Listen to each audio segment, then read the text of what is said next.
Hi guys, welcome back to our channel Shivaraj vlogs. ఈరోజు vlog ఏంటిదంటే మన ఇంట్లోనైతే ఈరోజు సత్యనారాయణ వ్రతం అయితే చేసుకుంటున్నాం. సత్యనారాయణ స్వామి వ్రతం అయితే చేస్తున్నాం. మనకు నిన్నటి రోజున కేదారేశ్వర గౌరీదేవి వ్రతం అయితే అయిపోయింది. ఇవాళనైతే సత్యనారాయణ వ్రతం చేస్తున్నాం. ఇప్పుడు స్టార్ట్ అవుతుంది. ఇప్పుడు ఈవినింగ్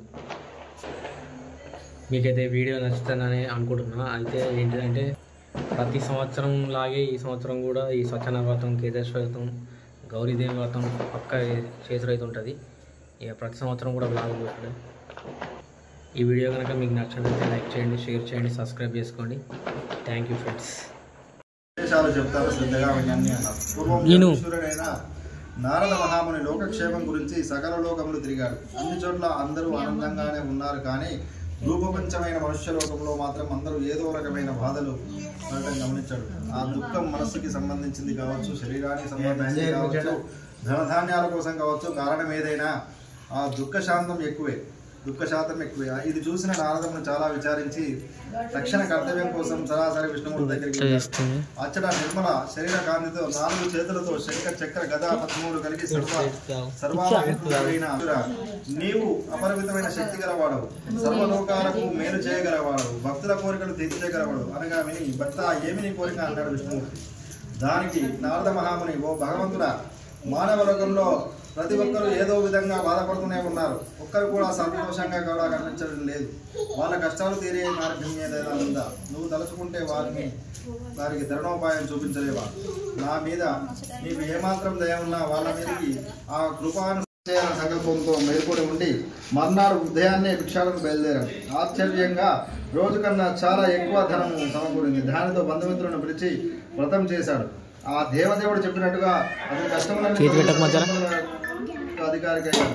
అప్పటి నుంచి అతను ప్రతి నెల ఈ వ్రతం చేసి అన్ని పాపాలను విముక్తి పొంది అతి దుర్లభమైన మోక్షము పొందాడు. కాబట్టి ఈ వ్రతమును ఏ మనుషులు చేస్తాడో అతనికి సర్వ దుఃఖములు దొరుకుతాయి. ఆ బ్రాహ్మణుడి వలన వీని వేరే ఎవరు చేశారో తెలుపమని శౌనకాది మహామునులు సూత మహర్షిని కోరుతున్నారు. సూత మహర్షి వారు ఇలా చెప్తారు. ఆ బ్రాహ్మణుడు యథావిధంగా వ్రతం విడవకుండా చేయుచుండగా ఒకరోజు ఒక కట్టెలనే అతడు అక్కడికి అనుకోకుండా వచ్చాడు. బాగా దాహం వేసి నీళ్లు అడుగుదామని వస్తే అక్కడ ఏదో పూజ జరుగుతుందని చూసి ఆ బ్రాహ్మణుడిని దాని విశేషం ఏమిటో చెప్పమన్నారు. ఆ బ్రాహ్మణుడు తన కథంతా వివరంగా చెప్పి ఎలా కష్టము తొలగాయో చెప్పేసరికి ఆ కట్టెలమ్మే అతనికి ఆ వ్రతం మీద బాగా గురి కుదిరింది. ఆ వ్రతమయ్యే వరకు ఉండి తీర్థప్రసాదం తీసుకొని వెంటనే తను కూడా చేయాలని సంకల్పించుకుంటాడు. ఆ కట్టెలమ్మే వాడు ఆ డబ్బు ఎంత వస్తే అంతలో చేస్తానని అనుకుంటాడు. చేద్దాం అంటూ దాడవేశాడు.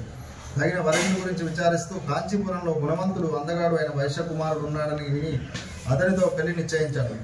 అప్పుడైనా మాట నిలబెట్టుకున్నాడా అంటే పెళ్లి సంబరంలో పడి దేవుడిని మరిచాడు. దేవుడి సహనానికి కూడా ఒక హద్దు ఉంటుంది కదా. దాంతో నారాయణమూర్తి కోపించిన వాడై తగిన సమయం కోసం వేచి ఉన్నాడు. కొంతకాలం అయ్యాక మామ అల్లుడు కలిసి వ్యాపార నిమిత్తం చంద్రకేతు రాజకుమారుడు ఉండే రత్నప్రసాదపురానికి వెళ్ళారు. ఆడిన మాట తప్పిన వైశ్యునికి గొప్ప దుఃఖం కలగాలని సత్యనారాయణ స్వామి శపిస్తాడు. ఆ శాప వశముచే ఎవరో చేసిన నేరానికి వీళ్ళు బలవుతారు. కొంతమంది దొంగలు రాజుగారి ఖజానా నుండి సొమ్ము దొంగిలించి భటులు వెంటబడుతుంటే భయపడి ఆ వైశ్యులున్న చోట ఆ డబ్బు వదిలేసి పారిపోతారు. ఇంకేముంది, ఆ భటులు మామాలను పట్టుకుంటారు. రాజు వారిని భయంకరమైన కాలగృహంలో బంధించి వాళ్ళ డబ్బంతా స్వాధీనపరుచుకుంటారు. వాళ్ళు కష్టాలు అక్కడితో ఆగలేదు. సత్యనారాయణ స్వామి శాపవశాన ఇక్కడ ఇంటి దగ్గర పరిస్థితి కూడా విషమించింది. ఇంట్లో దొంగలు కూడా సొమ్మంతా అపహరించారు. తినడానికి తిండిలేక, సరైన ఆరోగ్యం లేక ఇల్లు తిరిగి డబ్బు సంపాదించి బతికేవారు. అలా తిరుగుతుండగా కళావతి ఒకరోజు వారింట్లో సత్యనారాయణ వ్రతం చేస్తుంటే చూసి చివరి వరకు ఉండి తీర్థప్రసాదాలు తీసుకుని ఇంటికి వస్తుంది. ఆలస్యంగా ఇంటికి చేరిన తన కూతుర్ని ముందు విషయం వినకుండా నానా దుర్భాషలాడింది తల్లి. తర్వాత విషయం విని తన తప్పు తెలుసుకుంటుంది. అంతే కాకుండా తాము మర్చిపోయిన సత్యదేవుని వ్రతం ఇప్పటికైనా చేయాలని నిశ్చయించి భర్త అల్లుడి రాక కోసం ఆగకుండా వెంటనే బంధుమిత్రులతో కూడి ఆ వ్రతం నిష్టగా చేసి భక్తిగా దేవుని వేడుకుంటుంది. తన భర్తను అల్లుని క్షేమంగా ఇంటికి చేర్చమని కోరుకుంటుంది. ఆ పశ్చాత్తాపానికి మించిన శిక్ష లేదని లీలావతి పశ్చాత్తాపానికి భక్తి గానే ఆ రాజు మన్నాడు నిండు కొలువులో తన స్వప్నం వృత్తాంతం చెప్పి ఆ వైశ్యులను చెర నుండి విడిపిస్తాడు. ఆ వైశ్యులకు ఇంకా భయం లేదని దైవవశం వలన ఈ దుఃఖం కలిగిందని చెప్పి వాళ్ళకి స్నానాలు చేయించి మంచి బట్టలు ఇచ్చి వాళ్ళకి రెట్టింపు డబ్బు ఇచ్చి వెళ్ళి రమ్మని ఆశీర్వదించి పంపుతాడు. ఇది స్కంద పురాణ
తీసుకొని వైశ్యులు తమ ఊరికి తిరుగు ప్రయాణం చేస్తున్నారు.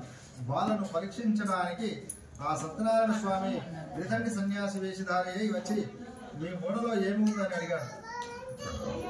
వైశ్యులు ఆ సన్యాసిని లెక్క చేయక పొగరుగా, ఓ దండి ఏముంటే నీకెందుకు, దొంగలించడానికి వచ్చావా, ఆకులు వరలు తప్ప ఏమీ లేవు పొమ్మని పరిహాసలాడారు. దాసు అనంతరం దానమయ్యాడు. దండి వెళ్ళిన తర్వాత వైశ్యుడు లేచి ఓడికేసి చూడగా అతను పలికినట్లే ఆకులు వరములు తప్ప మరి ఏమీ లేవు. కూర్చోపోయినంత పని దుఃఖించసాగాడు. అతడు వెంటనే మమ్మ ఇది ఆ త్రిదండి శాపమే, ఆయన చూస్తే సర్వశక్తి సంపన్నుడిగా ఉన్నాడు, ఎలాగైనా అతని వద్దకు పోయి వెడుకుందాం పదండి అన్నాడు. అలాగే మామాలు త్రిదండిని వెతుక్కుంటూ వెళ్ళి ఆయన్ని చూసి వినయంగా ఆయన ముందుకు మోకరిల్లి తెలియక చేసిన అపరాధాన్ని మన్నించండి అని పదే పదే వేడుకున్నారు. అప్పుడు ఆ త్రిదండి బాధపడకు, నువ్వు నీ మాటను ఉల్లంఘించినావు, నా పూజకు విముఖుడమయ్యావు, అందుకే నీకు మాటి మాటికి దుఃఖం కలుగుతుంది అన్నాడు. అప్పుడు జ్ఞానోదయమైన వైశ్యుడు వెంటనే దేవదేవుడిని ఇలా కీర్తించాడు. ఓ నారాయణమూర్తి, బ్రహ్మాది సమస్త దేవతలే మాయామోహితులై ఒక్కోసారి నీ గొప్పతనమును గుర్తించలేదు. మూర్ఖుడు నాకు నేనేలా తెలుసుకోగలను, కావున ఆగ్రహించగా ప్రసన్నుడు కమ్ము. నా శక్తి కొనది నిన్ను ప్రార్థిస్తున్నాను, నాకు నా ధర్మం తిరిగి ప్రసాదించు స్వామి అన్న ప్రార్థనకు ప్రసన్నుడైన ఆ దేవదేవుడు వారి కోరిక నెరవేర్చాడు. మళ్ళీ ధర్మతో నిండిన ఓడతో తిరుగు ప్రయాణం కట్టారు. తన ఊరు సమీపించగానే వాళ్ళు వస్తున్న వార్త చెప్పమని తన ముఖ్య భటుని పంపాడు. అదే సమయంలో అక్కడ కళావతి, లీలావతి సత్యనారాయణ స్వామి పూజ చేస్తున్నారు. అది చివరిలో ఉంది. ఆ సంతోష వార్త విన్న వెంటనే తల్లి పూజ ముగించి కళావతిని రమ్మని దాని ముందుగా భర్త క్షేమంగా వచ్చాడన్న సంతోషంతో కళావతి తీర్థ ప్రసాదాలు తీసుకోకుండానే ముందుకు పరిగెత్తుకు వస్తుంది. అది చూసి ఆగ్రహించిన సత్యనారాయణ స్వామి ఆ వైశ్యుడు ఓడ దిగగానే ఇంద్రుడు ధనంతో ఉన్న ఓడను మునిగేలా చేశాడు. కళావతి భర్త కనబడకుండా పోవడంతో ఎంతో దుఃఖించింది. ఆమె దురావస్థ చూసి తండ్రి బంధువులు అందరూ చాలా బాధపడ్డారు. లీలావతి భర్తను చూసి, ఓ స్వామి, ఇది అంతా భగవంతుడి మాయ, ఆ నారాయణ యొక్క మాయను తెలుసుకున్న శక్తులెవరు అని వినిపించింది. కళావతి తన భర్తతో సహగమనం చేయడానికి ఉద్యుక్తురాలైంది. ఆ వైశ్యుడు తన శక్తి కొలది సత్యదేవుని పూజ చేస్తాను అని ఆ దేవుని తలుచుకుని పదే పదే సాష్టాంగ నమస్కారం చేస్తాడు. అప్పుడు ఆ సత్యదేవుడు వైష్ణుని యొక్క భక్తి విధేయతను చూసి ప్రసన్నుడై అశరీరవాణి ఆకాశవాణిగా ఇలా పలికాడు. సాధువు, నీ కుమార్తె నా ప్రసాదంలో తినకుండా భర్తను చూడటానికి పరిగెత్తుకు వచ్చింది, అందుకే ఇలా జరిగింది. ఇప్పుడు ఇంటికి పోయి ప్రసాదం తిని వస్తే అంతా సవ్యంగా జరుగుతుంది అని కళావతి అలాగే చేసింది. ఆమె భర్త నవ్వుతూ ఒడ్డుకు చేరాడు. అప్పటికప్పుడే ఆ వైశ్యుడు సత్యదేవుని పూజ చేసి ఆ తర్వాత ఇంటికి వెళ్ళాడు. అప్పటి నుంచి ప్రతి పౌర్ణమికి, సంక్రాంతికి ఈ వ్రతం ఆచరించి ఇహపర సుఖమునందు పొందాడు. స్కాంతాపురాణే సత్యనారాయణ చతుర్భవత్తాయ ఓం తత్సత్. జై భలో సత్యనారాయణ స్వామికి జై.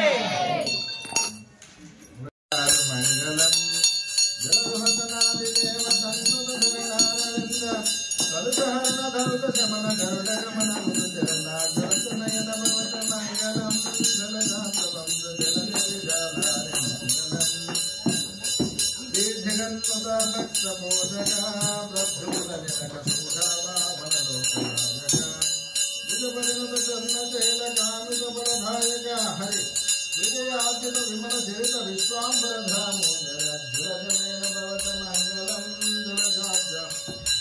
జలజాత వంశ జననిధి జాలారి మంగళం మంగళకర మౌని వందిత భవ భక్తి జగదు రంగ శౌర్య సంగరరిపు సంహార భూషంగ పుంగ వాంగసేన గంగాధర మిత్రస్తు సమంగాయ వంశ జనక జనగమేన భవత మంగళం జలజాత వంశ జననిధి జాలారి మంగళం.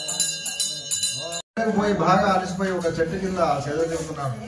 అక్కడ అదే చెట్టు వద్ద గోపికలు ఎంతో భక్తితో సత్యనారాయణ పూజ చేసి ఆ తర్వాత రాజుగారికి భక్తి శ్రద్ధలతో ప్రసాదం తీసుకువచ్చి ఇచ్చారు.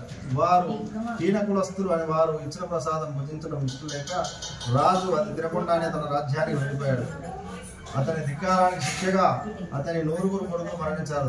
ధనధాన్యములు అన్ని నశించాయి. రాజు తన సత్యదేవుని లెక్క చేయకపోవడం చేతనే ఇలా జరిగిందని గ్రహించి ఆ గోపకుల దగ్గరికి వెళ్ళి వాళ్ళతో కలిసి సత్యదేవుని పూజించాడు. అప్పుడు అతని 100 కొడుకులను ధనధాన్యాలను తిరిగి పొందాడు. ఓ మురులారా, చూసారా, ఎవరు మిక్కిలి దుర్లభమైన ఈ సత్యపూజ చేస్తారో వారు సత్యదేవుని కృపచే ధనధాన్యాలు పొందుతారు. 4 వర్ణాలను ఏ వర్ణం వారైనా చేయవచ్చు, ఎప్పుడైనా చేయవచ్చు. పుత్రులను పొందుతారు, అంత విముక్తి పొందుతారు, భీతులు భయం కోల్పోతాడు, చివరికి సత్యపురమునికి వెళ్తాడు. శౌనకాది మహాములారా, ఏ వ్రతము చే మనుష్యుడు దుఃఖం నుండి విముక్తి గల వాడవుతాడో అట్టి సత్యనారాయణ వ్రతము మీకు చెప్పాను. ఇది కలియుగంలో విశేష ఫలప్రదం కలిగి ఈ దేవుడిని సర్వేశ్వరుడిని, సత్యనారాయణుడిని, సత్యదేవుడిని కూడా చెప్తారు. సత్యదేవుడు ఆయా రూపమును ధరించి భక్తులు కోరిన కోరికను తీర్చి సత్యరూపుడు కాగలడు. కావున ఓ మునిశ్రేష్ఠులారా, ఈ వ్రతము నిత్యము ఎవరు చేస్తారో, ఎవరు వింటారో వారి పాపములు సత్యదేవుని కృపచే నశించునని శౌనకాది మహామునులు సూతులకు చెప్పారు. ఇది స్కాంద పురాణే రేవాగండే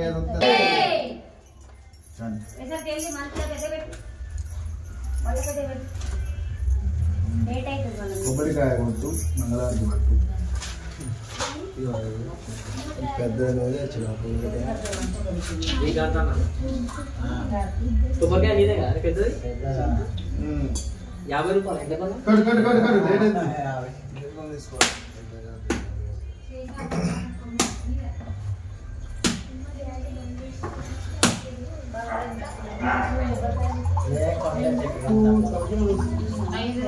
ఎంత పెట్టిరా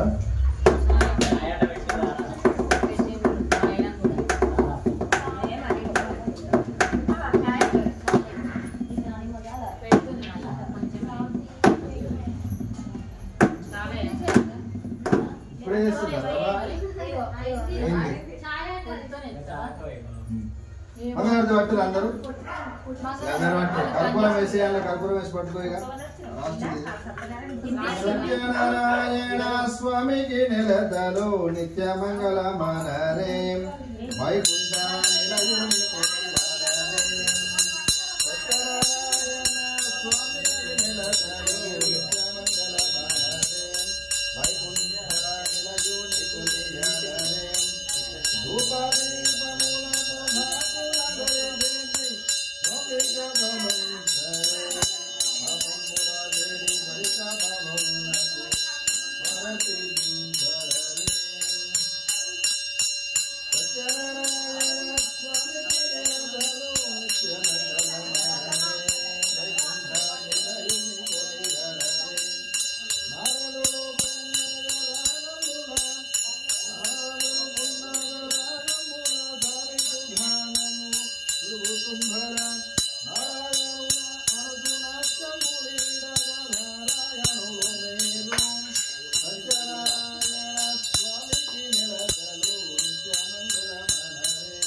ఒకటి పొట్టించాడు, ఇద్దరు పక్క పొట్టాడు, అది కూడా దూరం అవి చేయగలుగుతాయి మళ్ళీ అంటుకుంటే అన్ని. ఓం కర్పూర మంగళ నీరాజన దీపం సమర్పయామి. ఓం శ్రీ సత్యనారాయణ స్వామినే నమః. పెయింటింగ్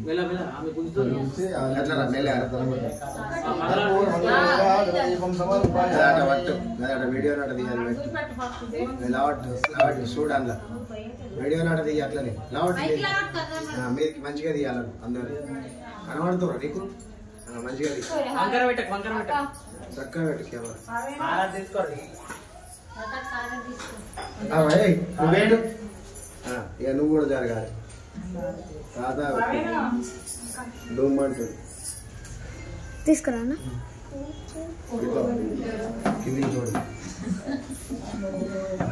అది వేయింది పో కింద నైవేద్యం తీసుకో రామచంద్ర ప్రభు మా చెల్లెలు రమ్మను. ఓ పిల్ల అక్కడైతే గీడ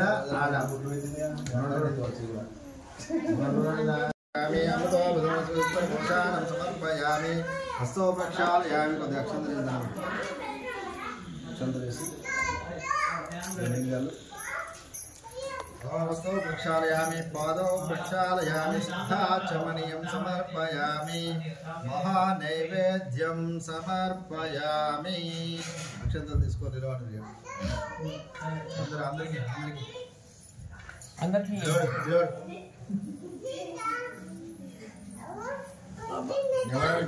వేసి ఆనే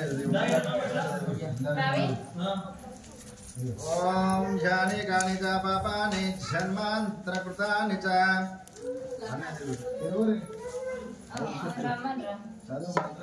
ఓం ధ్యాని కాని చ పాపాని జన్మాంతరకృతాని చ తాని తాని విక్షేపదేవతవాపోహం పాపకర్మాణం పాపాత్మజ పాప సంభవాత్రాహిమాం కృపయా దేవాశరణాగతవత్సల నితం శరణం నాస్తతమేవ శరణం మమ तस्मै कारुण्यभावेन रक्ष रक्ष्या जगदीश्वरः श्रीनवासहित सत्यनारायण स्वामिने नमः आत्मप्रदक्षिणां नमस्कारं समर्पयामि మంచి దండం పెట్టుకోండి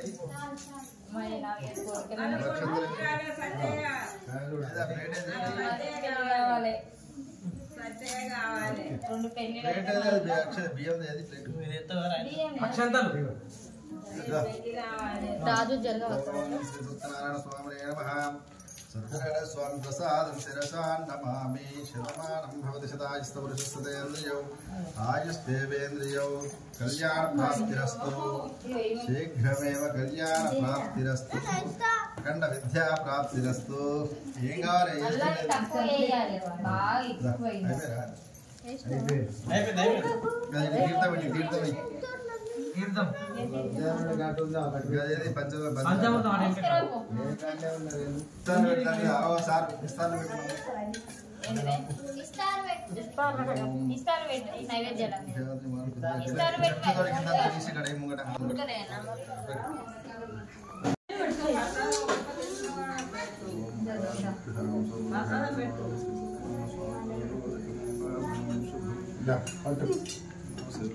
హాయగారు చెప్పి